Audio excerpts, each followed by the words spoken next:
William, hopefully your favorite videographer from Two Hats Publishing. I welcome you to another Two Hats special of community events. Let's look in and see what's really happening.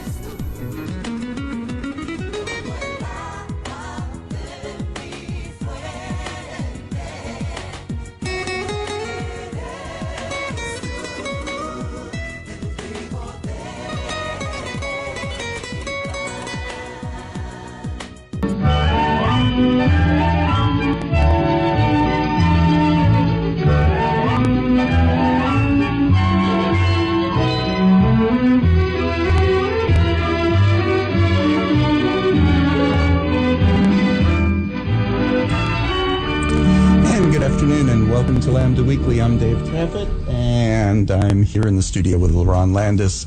I'm here not in the studio with the late Patti Fink, but she does assure us she's running late, very late. Quite late today. Quite late. She will be here. Probably. She might be here in time for the Ethiopian show after us, but she will be here at some point. It is still Pledge Drive. Ooh, we are just $10,000 away from our goal, so we need to probably only 9,000. I'm sure the Gospel Hour before Rabbi Joseph, I'm sure they got us much closer. But get us even closer to that and give us a call, 972-647-1893. That's 972-647-1893. And we do take checks for $10,000. We do. You got a check for $10,000? Write it. Call us, 972-647-1893. And for a $10,000 pledge, we will give you 2 T-shirts and a cap and an apron. Yeah. And, we'll throw in a towel also.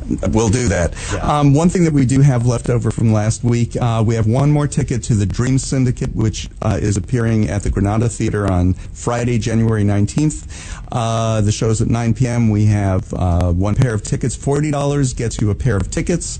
$70 gets you a pair of tickets and a T-shirt, hat, or apron. $10,000 pledge gets you a T-shirt, cap, and apron. You see what you can get for $10,000. Exactly. It's great. But if you don't have $10,000, we'll take whatever you got.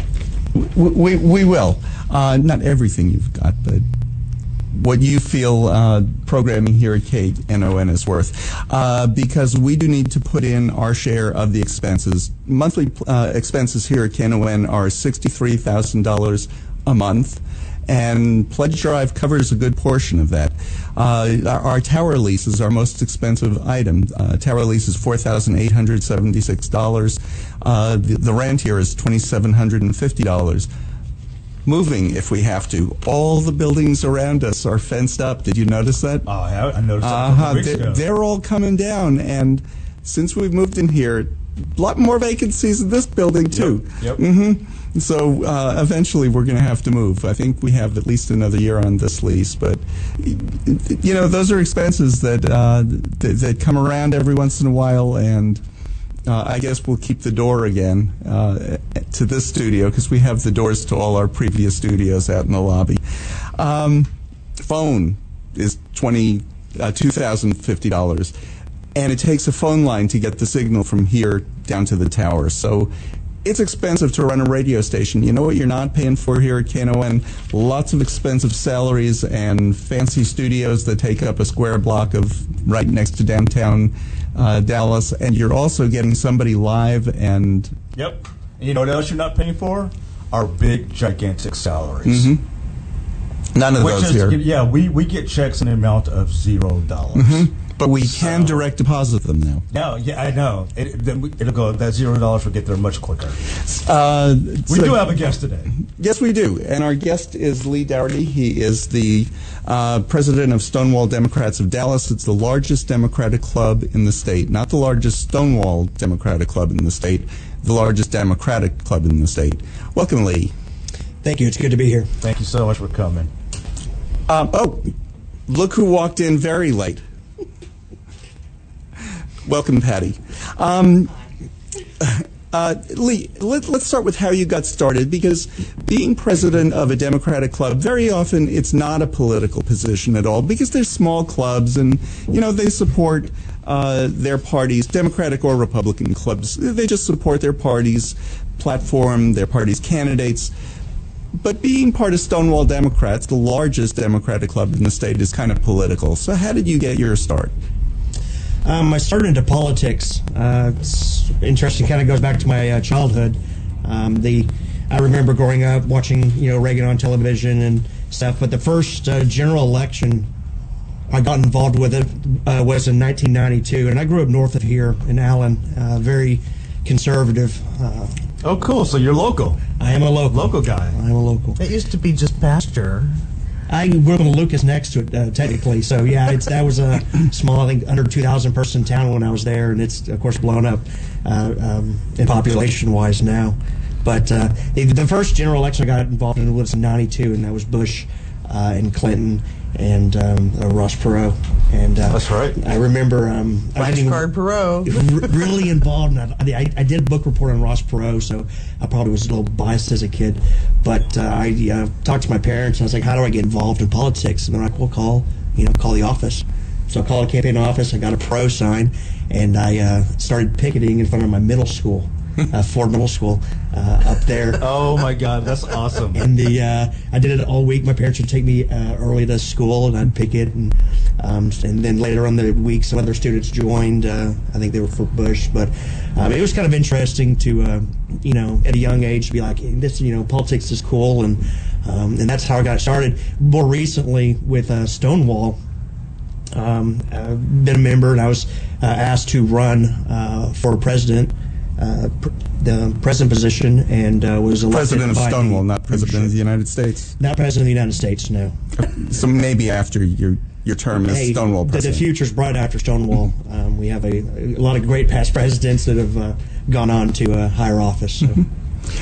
Patti, this just taught me of something. What was the first campaign thing you ever did? It was the first really kind of important campaign. I did some local stuff when I was in West Texas, but probably in 90. Okay, so you didn't do, when you were a kid, you didn't do any campaigning when you lived in Libya for Gaddafi? No. Oh, okay. No, but I did. I was my class president. Ah, okay. We had to campaign and stuff. And Lerone? The first, really thing that I've even close to being involved in a campaign was Howard Dean. Oh, okay. Okay. Yeah. And the first campaign event that I ever went to when I was a kid, very, very young, I went to a Hubert Humphrey rally at a local shopping center. I was in high school at the time. Anyway. Yeah, but my first vote was for Carter. So, a little older than you, I think. My first vote is the election that you're actually talking about, Lee. Was Bush Clinton. Mm-hmm. And you weren't a Democrat then. You were supporting independent. I would like to say I was kind of an anti-establishment type person then. I was a rambunctious youth, and I think that's led me to be a rambunctious adult. But looking back, the vote split, and I elected President Clinton. So I guess I was doing my part for the Democratic Party. So a lot of times when you're that young, you follow whatever your parents do. What were your parents? My parents, still this day, are conservative Republicans, part of the evangelical bloc there, and they were Bush supporters, I believe. I'm going to have to ask them, but I believe they voted for Bush that year. So I guess that kind of fed me into, again, the rebellious nature I was as a kid of kind of, either asking questions or simply maybe just rebelling against my parents. I don't know. So this week is Thanksgiving. How are Thanksgivings at your house? It's good. One thing, my parents are wonderful people. We might see things differently ideology wise, but there's been one thing that's my parents have stood for my entire life is everyone's always welcome at the dinner table. We don't typically discuss politics at the dinner table. That's probably a good thing and a good wise rule. thing. Yeah, it's a very wise thing at Thanksgiving. So no, I'm very happy about that. It's a great, loving household. I was raised, great. I have high respect for my parents. It's okay to disagree with people. Okay, that not discussing politics at the dinner table thing. My family, I'm the conservative one in the family. I supported Hillary, and they were outraged because I should have been further to the left. But Brian's family, they didn't discuss politics at all at the table. Who knew they were all on the same side? I mean, because they didn't discuss. So, so we were talking about how you got started. And how he ran for, well, you said you were asked to run for the president of Stonewall. Did you have any, like, I don't want to do that, hesitation about it, or were you like, oh, I'm in? I think there always should be pause when you're asked to take on a lot of responsibility. And a lot of the members pretty much ambushed me, but it's okay. And was it in a back alley? But they must really, really have liked you. And we all sat down, and there was about, I think, 10 or 12 of us, and we sat down and talked about things and directions. And I kind of laid out, said, listen, if I'm going to do this, this is kind of the direction I want to go, and are you still willing to support? And across the very short campaign it was, 2 to 3 weeks, I believe, I met with a lot of members and, asked for their input and laid out some ideas, I guess you could say, the platform per se, and was elected and, done my best in the last year or so to enact what I campaigned on. And speaking of input, you can have your input here at KNON. Phone hasn't been ringing, and that's your input, that you're not listening. And that's what it tells the station. So give us a call, 972-647-1893. That's 972-647-1893. Not just call us to tell us that you're listening, but call us to tell us that you want to support LGBT radio for North Texas. Lambda Weekly's been on the air here for 34 years. We're coming up on our 35th anniversary, It'll be right? 35 in August. Next August. That's a long time. And boy, are you showing it, Patti. Well, hey, it's what 17 years on the air will do to you. See, she even started on the air here with us late. But give us a call, 972-647-1893, 972-647-1893. A $40 pledge gets you a T-shirt, a cap, an apron. And a $60 pledge can get you a fleece, KNON fleece jacket. And it's been so chilly this year. It's been so chilly the past couple of days. So it's a great time to get it. I mean, hopefully it doesn't turn to 90 tomorrow. You know how the seesaw weather we have, but at least you'll be prepared. But that'll just be this week. That'll just be this week, right? Lots of weeks coming where it could be 32 and then 50. So give us a call, 972-647-1893. That's 972-647-1893. Unlike other stations, you're not calling the call center elsewhere. You're calling right here in the studio. And we don't have our schizophrenia board operator this week, Josh Chris. He's not here, or they aren't here. So call. You can talk to either me or Patti or David. 972-647-1893. Okay, so Lee, one other election that you've been involved in was for Grand Marshal of the Pride Parade, and you decided not to be part of that. Yeah, I was really... That's kind of big of him. Why did you remove yourself from that? He didn't want to be in the likes of other grand marshals like Patti. Just move on. Yeah. Oh, there's a different answer to that. I was deeply honored to be nominated, and for the people that nominated me for that honor.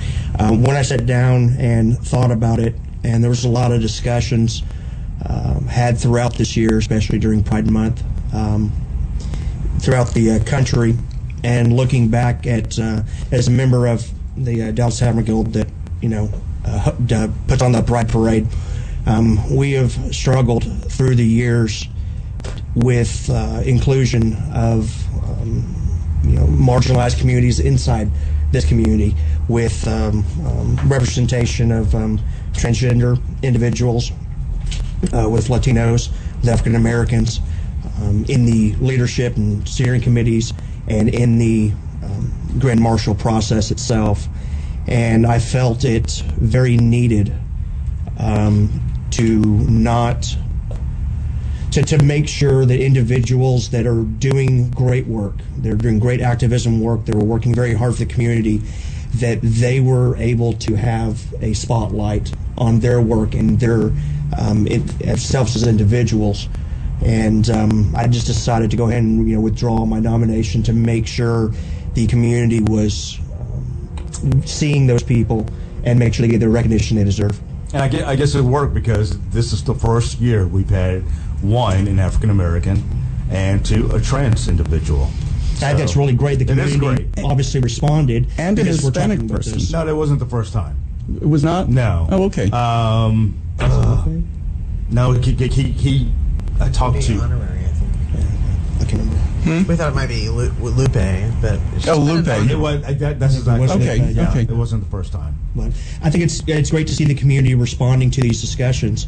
They can be tumultuous at times online, but again, with the representation of adding the two colors, I believe in the Pittsburgh or the Philadelphia flag, that sparked a lot of discussion about how the community can work to better itself with inclusion of all types in the community, and make sure we're seeing and representing those people as well. And what Lee is referring to, for our listeners who didn't catch that, there's an effort to change or add, to expand the rainbow flag and add the colors of black and brown. Well, this was done in one city, Right.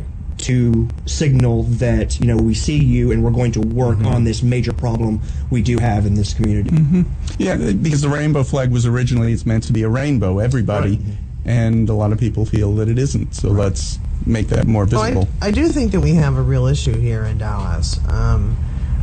For as long as I have lived here, or since '89, when I moved to Dallas and got familiar with the community and such, we've had a Pride in September, which is pretty much white guys running everything.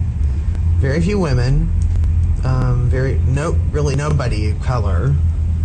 No trans people. It's just white guys. And then there'd be a Latino Pride, and then there'd be the Southern Black Pride. Yeah, the Black Pride, and we're completely separated. We don't come together as a community in our Pride events. We do at times in other ways, and for different things. Vigils mostly, when there's been some sort of tragedy in our community. We need to take a break, and speaking of vigils, before I forget it, tomorrow is Transgender Day of Remembrance. Yes. There'll be a service, a remembrance at the Peace Chapel at Cathedral of Hope at 7 o'clock. When that's over, people are going to go down to the monument on the corner of Cedar Springs and Oak Lawn. And when I say go down, it's not going to be a march down there. People will drive down to the crossroads and do a candlelight vigil there. You're listening to Lambda Weekly on 89.3 Knon FM. I'm Dave Taffet here in the studio with Lerone Landis and the late Patti Fink. Our guest is Lee Daugherty, and it is Pledge Drive, so give us a call, 972-647-1893. That's 972-647-1893. I'm Dallas City Councilman Adam Medrano, and you're listening to Lambda Weekly on 89.3 Knon FM. And this is Lambda Weekly on 89.3 Knon FM. It is Pledge Drive. Give us a call, 972-647-1893. That's 972-647-1893. And in that last announcement, they were talking about the Richardson Symphony and the Turtle Creek Chorale performing with them. We're going to have the artistic director, executive director, and president of the Turtle Creek Chorale on our show next week. So Right before. Huh? Oh, you want... Lerone is saying he wants his microphone on. He's so pushy.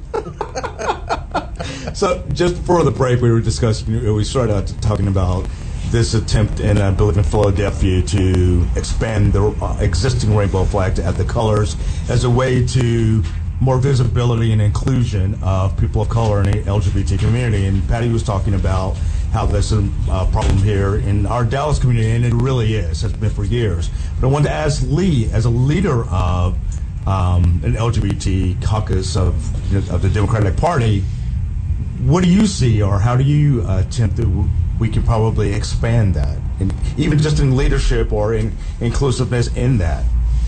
Stonewall, to be honest, struggles with diversity in its own right.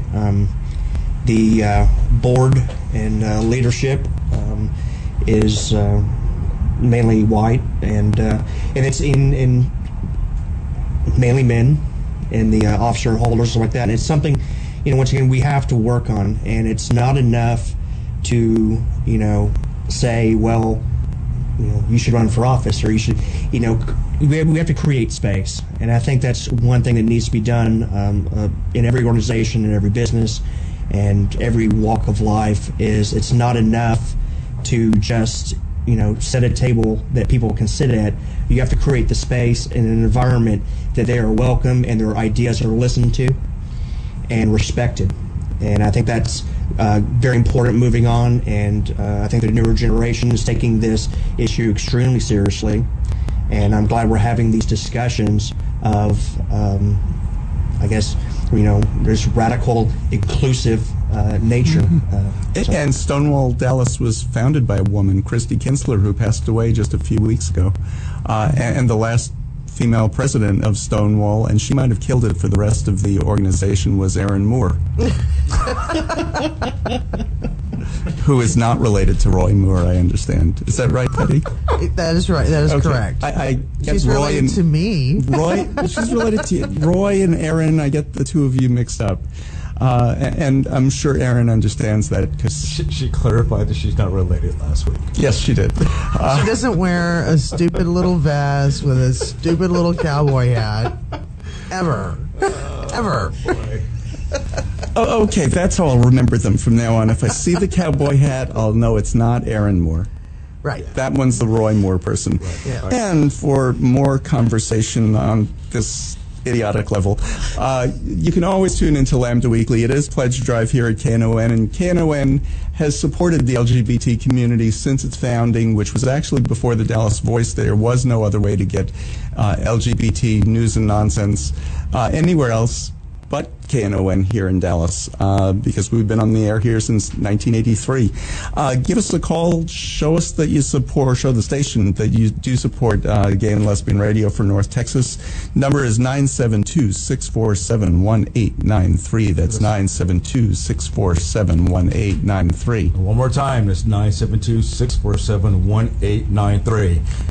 And Go ahead. I was to say, we remember the days when we used to get emails and letters in the mail from people like out in East Texas, where they say they go in their rooms and close the door and put their headphones on, and it's the only connection Right. in their lives that they have to the LGBT community. Wait, It was this show. And now we hear, actually last week, we got more calls from New York. Not calls, but, well, actually a couple of the more calls, but we got more pledges from New York than we did from Dallas because we're heard everywhere. And you can pledge online if you're listening online, if you're listening later on YouTube, because we record every show and it goes onto YouTube. You can go online to knon.org and press the Pledge Now button, and that's actually how we get probably half of our donations on this show. And it's awesome because you can see what the pledge premiums are. You just keep scrolling. Lots of options. Yep. Yeah, and in this cold weather, one of the things that they added was a KNON scarf and cap. That's really nice. They are nice. Yeah, scarves are so fashionable. So why not have a KNON scarf? Give us a call and get that. It's 972-647-1893. And our guest is Lee Daugherty. He's the president of Stonewall Democrats of Dallas, which is the largest Democratic club in Texas. Yep. And we had some elections, a week or so ago, and we did really well nationwide. Well, I thought it was 3, but you're saying that Lee, you're saying that there was 8 LGBT victories. No, transgender victories. Wow, that's impressive. Including an intersex person, an openly intersex person. That's awesome. So, what do you think? What do you suggest for more LGBT people to even run? I think what you saw last week was not only voters rejecting this administration's agenda. The votes in Virginia were very healthcare driven, and we're seeing a lot of organization on the grassroots level, and a lot of groups are involved. And we have a lot of great candidates running, and they're very diverse candidates. And that's great. And what that signals especially from the left and overwhelmingly with voters, is once again this rejection of bigotry and discrimination that seems to be oozing from this administration. And this is very hopeful for the future for the Democratic Party. And I think it's very hopeful that we run diverse candidates from activists. We had a lot of strong activists that won. We had a lot of LGBT candidates that won. A lot of females that won. So, once again, I think this is a winning structure for the future, and it worked across the nation, and hopefully work again in Texas next year. One of the things you said was we ran some good candidates, and I think that can't be stressed enough. Danica Rome is a perfect example. She wasn't a good candidate, she was a great candidate. And the reason I say that was she was running against somebody who proudly proclaimed to be the chief homophobe of Virginia. And after the election, he said something really nasty about her. And they asked her for her reaction. And her reaction was, well, now Representative, whatever his name was, is my constituent, and I don't say bad things about my constituents. Boy, does that say something about her. Like, boom. Yeah. Our president could learn something from that. Yeah. Hillary Clinton is now his constituent, and he doesn't need to be saying bad things. Like her or not, she's his constituent now. And I think that just speaks a world of what a great candidate she was. And in banana republic countries, those who prevail go after their political opponents. Mm-hmm. And that's what he's trying to do now. He's trying to set up something. She's a private citizen, has been. Mm-hmm. She's not president of the United States. Right. Even though they tend to think sometimes and portray her to be. And he's wanting to do some special prosecutor to go after her for stuff that has no merit whatsoever. And so I think it's crazy. You might want to tell Hannity that she's not president. I was going to say, right. Yeah, I think Hannity's convinced Hillary Clinton's president. And are you sure she's not president? Yeah. Have you seen this video that, oh God, what's his name? Late night talk show host. He goes out on the street asking people questions. Jimmy Kimmel, thank you. He asked people, do you think Hillary Clinton should be impeached? And most of them said yes. Oh my God. And he's like, okay, well, what reasons why? And they were giving reasons why. Like, okay. And she's not even impeachable. She's not impeachable. I saw Bill and Hillary on Friday night, and I got a number of things out of it. Now, I am comparing this to the last speaker I saw just a few weeks earlier, which was Trump Jr. So, comparing the two speeches, like either of them or not, comparing the two speakers. Let's see, Salon Magazine put out an article this week that said, the headline was, "Is Donald Trump Jr. an idiot?" I'd have to fall on that side, having heard him. But you know what I got more than anything out of Bill and Hillary's talk, and this was the first time they had ever done anything like this, where there was a moderator just sitting on 3 chairs on the stage, and Bill and Hillary talking. It's the first time they ever did that. Wow. The two of them just talking, answering questions together. What I got out of it was those two are closer now than they've ever been before. And, I got from it that probably he was there for her after she lost, and their relationship is stronger than ever. And they were talking about lots of specifics, and, they had advice for the current president, like stop tweeting. Stop visiting dictators. And stop golfing. Well, Bill said he knows Trump very well. He and Trump golfed together a number of times. So, he wasn't making, wasn't one of these, well, we never met the guy. He knows him very well. Yeah. So, but yeah, with stop visiting dictators, the rest of my family is disavowing any connection we have to Rodrigo. Duterte. Yeah, he's related. And being so proud of having a dictator for a relative is a great reason to call and pledge to KNON. Okay, so that wasn't the best segue. I told you we will interrupt the show for really bad segues, and this is one of them. It is Pledge Drive here at Knon. Good on that. Markham goes all over him when she's on the air with us.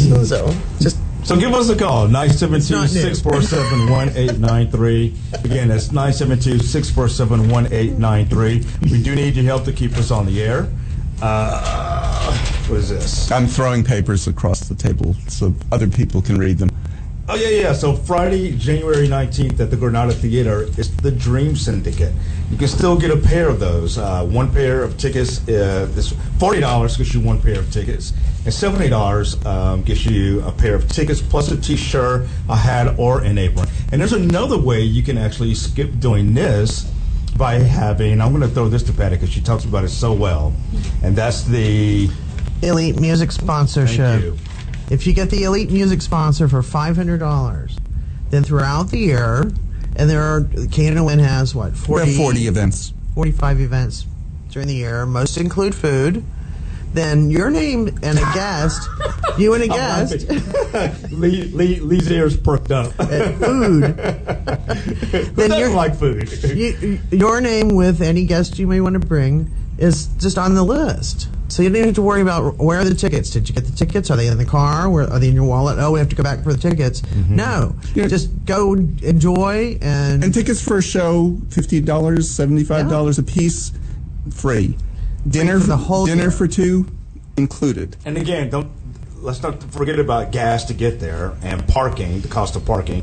All of that can easily run over $300 probably for one event. But $500 is for the entire year.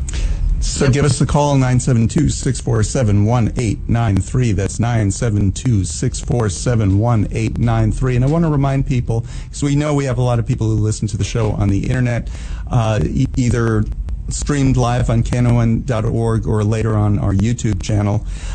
Just go to YouTube and search Lambda Weekly and you'll find us. You can go to Knon.org and press the Pledge Now button and you can donate online. Speaking of donating and being generous, our guest is Lee Daugherty. Okay, I'm not good at the segues going back to the guest. You sure? I'm pretty sure. Lee is the president of the largest Democratic club in Texas. It's not that old. It's Christie and company started the early 90s or mid 90s, 96, you said, Lee? 96. Okay. Not that old a group. Why do you think Stonewall Democrats here grew so fast and grew so big? Because we're awesome. Because we're so awesome. I think that's exactly it. A little bit, maybe another reason. I think you saw, and throughout, especially the 90s, and again, this is going through the decades of the queer liberation movement, and the 90s was a pivotal time in politics that marginalized communities, throughout history, in order to, secure footing for their rights in legal terms, they had to enter the realm of politics. And I think that was very important because, we just, remember, marriage equality somewhat like it was yesterday, but there was such a long struggle to get there. And why ultimately that was a Supreme Court decision, running and representing and working with elected officials to get them compassionate about LGBT issues was of paramount importance, as we saw again during the Reagan administration, where the lack of importance to them left millions dead. So, I think the growth of Stonewall is because of that. It's realization that not only, as we just discussed, LGBT candidates can win offices and can represent people extremely well in their districts, but we're having to work with other elected officials to make sure they're representing the community and looking out for us as well. And I think that's what's led to Stonewall's growth. And again, Stonewall being very active in the LGBT community here in Dallas and working with other like-minded organization and activist groups. And I think one of the things that is really such a badge of honor for the Stonewall Club in Dallas is candidates, particularly as we're coming up like on primaries in March, and in midterms and presidential years are amazing hard workers. And so many candidates seek out their endorsement because the endorsement may not come with money and filling their coffers, but it comes with people who are dedicated and work hard for those endorsed candidates. And so it's an amazing thing to see people come forward and really work to win you over. And boots on the ground are so important. We need to take a break in just a minute, but there was a special election this past Tuesday for a state Senate seat in Oklahoma, and a lesbian won. Yes. And do you know how she won? The election before that, the Democratic Party poured in $200,000, and the guy lost by 15 points, something like that. This woman got the nomination because nobody else wanted it. I'm saying 15 points. I think he lost by 30 points. Nobody else wanted it. She got together a group of friends, and this was in a very Republican area of Tulsa. She got together a group of friends and friends of friends and friends of friends of friends, and they knocked on doors throughout the district. The incumbent, it was a special election, so the Republican didn't do that, and she won by 30 votes or so. And she did it by working hard and turned a seat, which is kind of interesting. That so rarely happens. She's young. She's 26. 26, very young. We need to take a break. You're listening to Lambda Weekly on 89.3 Knon FM. I'm Dave Taffet here in the studio with Lerone Landis and the late Patti Fink. Our guest is Daugherty. He is the president of Stonewall Democrats of Dallas. It is Pledge Drive. The number is 972-647-1893. That's 972-647-1893. We'll be back right after this. And this is Lambda Weekly on 89.3 Knon FM. Why didn't we have a little bumper coming in? Because I can't get those to work. Another reason to pledge, when you call other stations to pledge, you're paying for beautiful studios, modern equipment. We still use 8-track players, which are getting harder and harder to repair. So give us a call, 972-647-1893.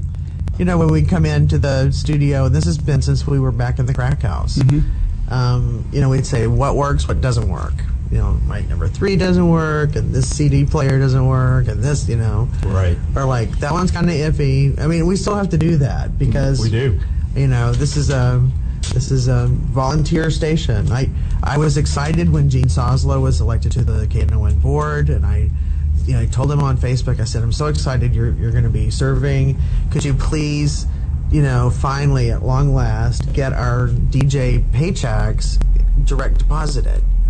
Because getting that zero manually is just so hard. You don't have to go to the bank with it. We could get our zero that we're all paid, get it right in there right away. Direct deposit. And it's such a pain in the neck. You go to the bank and wait in line. And it's zero, wait in line. So. Yeah. 972-647-1893. That's 972-647-1893. We're talking to Daugherty. He is the president of Stonewall Democrats of Dallas, which is the largest Democratic club in the state.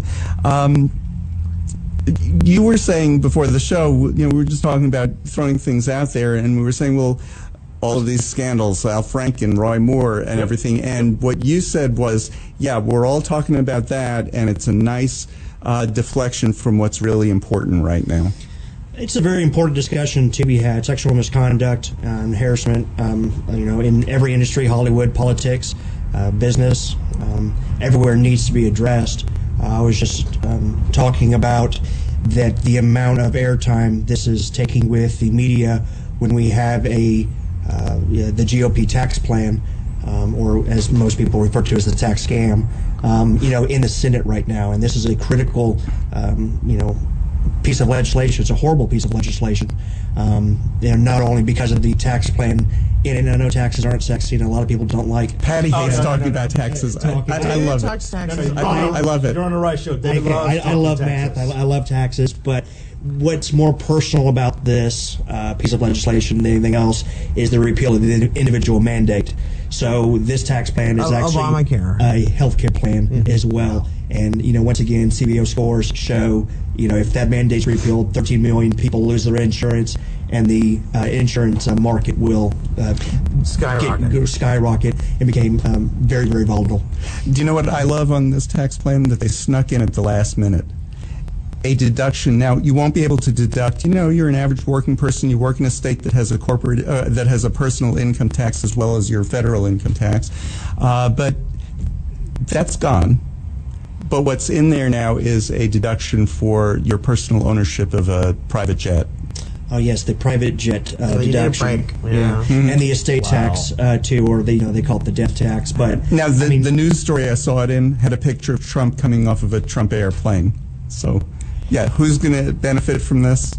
well, the top 1%, and I mean when we talk about crazy things like repealing an estate tax, which benefits a fraction of the top 1%. I believe it's the top 2/10 of 1%. I mean this is just a couple families that benefit from this, the Walton, the Koch brothers, and stuff like that. And that's what's really incredulous about this tax plan is the stuff like you mentioned, the They're limiting deductions for mortgages. And the mortgage Yes. deduction as well. Which that's affects bread and butter taxes. for middle-class families. But if you have everywhere. a plane, Right.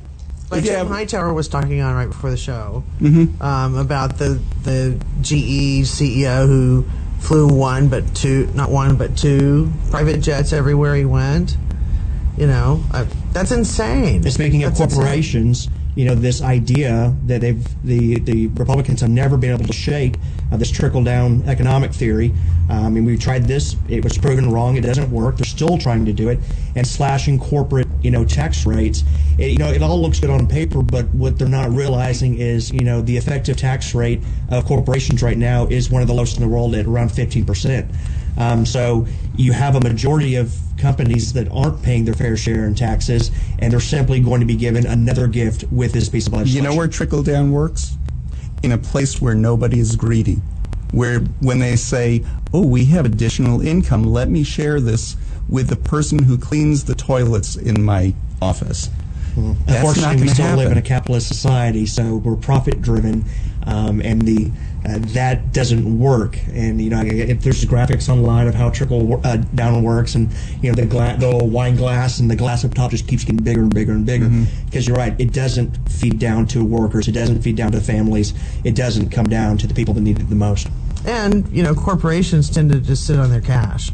They don't turn around and reinvest or open up new jobs. That's been proven time and time again. They Put also the cash overseas, like we saw in There you the go. Paradise Papers and the Panama Papers as well. But they also don't give it to their shareholders, and if they did that, lots of people have 401ks, lots of middle-class people have savings plans, and those savings plans, even if you're not personally trading, they're usually invested in stock. They're not passing on dividends. That's the thing from the 70s and earlier. Dividends don't exist anymore. Well, basically. they had better union structure back then, too. We've seen the union decrease. I believe it's almost at 11% of the workforce now. And you're seeing this war on workers and labor happen, and it's happening under this administration. It's something I think the Democratic Party should get very, very involved in building a worker and a labor movement, because we have to resist the declining wages and this transfer of wealth up to the top, and resist corporations and their profit structures of getting those profits back into the hands of the people to create the work product, and that's the workers themselves. And speaking of declining wages, it is Pledge Drive here at KNON. And our wages have declined to zero. From 0.00 to zero. Exactly. Zero. And by that, what we're saying is when you give money to KNON, a $40 pledge is probably our most common pledge. It gets you a T-shirt or an apron, a cap, or a number of other items. But when you make a $40 pledge, that $40 is going entirely to the operation of the station. It goes toward our tower lease. It goes toward our office rent, our phone, tower and equipment repairs. The cable that goes up the tower, we're having to replace that this year because when we installed it used 34 years ago, it's deteriorated to a point where it's having to be replaced. It might actually be replaced by now, but the station has been using a portion of pledged money, put it aside in order to save so that the cable that goes to the actual antenna that broadcasts at 55,000 watts could be fixed this year. Well, we need to pay our portion of that, and boy, is that expensive. But that's where your money's going. It's not going toward fancy studios or amenities or, or salaries. So give us a call, 972-647-1893. That's 972-647-1893. Our guest today is Lee Daugherty. He is the president of Stonewall Democrats of Dallas, which is the largest Democratic club in the state. Being the largest in the state, do you find that non-LGBT, and Stonewall is named after the Stonewall Inn and the Stonewall Rebellion up in New York. Not Jackson. Not Stonewall Jackson. No. Yeah, let's make that very, very clear. Okay. So the Stonewall Jackson Democrats Club of Dallas. Please no. Do you find that you get a lot of elected officials at your meetings or even as members? Absolutely. We do have a lot of elected officials as members, and that's great to have. Of course, we have a lot right now because it's campaign season for many of them as we're in the filing period for next year. But I think it once again shows an ongoing commitment they have to the community, to represent the LGBT community, and to be involved in the group and, listen to what we're saying and the issues we have, and so how they can work on it. So I think that's a very important thing, and there's quite a few elected officials and candidates there. Plus, it can be kind of fun to attend a meeting. The meetings are quite fun. Yeah. Yeah. Absolutely. I wanted to comment on, I've been serving, of course, on the LGBT task force for the city of Dallas now since it started. DJ actually was very involved in starting it. But I know that you've started to come to those meetings and been very active. And we see one other bar owner on Cedar Springs, Alan Pierce, often comes, or he used to come quite regularly. What do you think about the possibilities, and I know you're involved in the Tavern Guild as well, we could move Pride to June? Because we have Lawrence v. Texas. That is correct. From 2003, June 26, 2003. United States versus Windsor, June 26, 2013. And then Obergefell v. Hodges, June 26th. 2015. 15, that's right, 15. Are you ready for some honesty? Yeah. All right. It should be in June. And there is a number of reasons through the years that has been told to us that it's in September, whether it's representative of a certain case that was later overturned, or that it's cooler in September, which is also not true. Thank you. So I think it's cooler in June. About to say that. So let's have an honest discussion. The reason, in my mind, and this is pretty much a given, that it's a profit-driven model, and this is a fundraiser. The Dallas Pride is a fundraiser for a handful of LGBT charities. But the Tavern Guild is made up of bar owners, and I will be the first to admit that Pride is a very, very good day for the bars. And if we put it in June, we would be going up against other cities. And there's a lot of people that do travel to Dallas. And so I think specifically for Pride. Specifically for Pride. And that can't be ignored as well. We'd have to go up against, possibly LA and New York and some of these massive prides. We'd have to go up against, a neighbor right here in our state, Houston. And they have the largest pride in the South. Well, we wouldn't do it that day, but we wouldn't do it that one. But that's the only other one in June, and they're on Stonewall weekend, the last weekend of the month.